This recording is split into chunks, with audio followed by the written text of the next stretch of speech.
Εσύ εκεί, χρειάζομαι βοήθεια. Με κυνηγάνε οι μπάτσι. Απάντησε σωστά σε αυτές τις τρεις ερωτήσεις και ίσως ξεφύγω. Αναρωτιέμαι, ποιος ράπερ είναι γνωστός ως The Notorious B.I.G. Σωστά, είναι ο Biggie Smalls. Με τη Smalls, ρε μαλάκα. Σωστά, είναι ο Biggie Smalls. Μην πεις στους μπάτσους ότι δεν το ξέρα.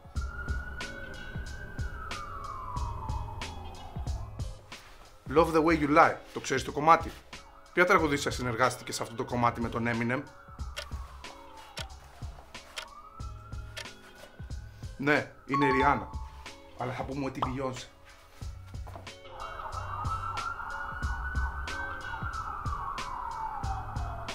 Τελευταία ερώτηση.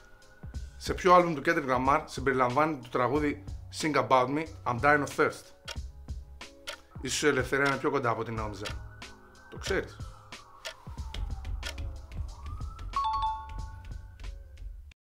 Ευχαριστώ πάρα πολύ που απάντησες σωστά στις τρεις ερωτήσεις. Μπορώ να προβατάω επιτέλους στους δρόμους ελεύθερος. Μέχρι την επόμενη φορά. Κράτα τις γνώσεις σου.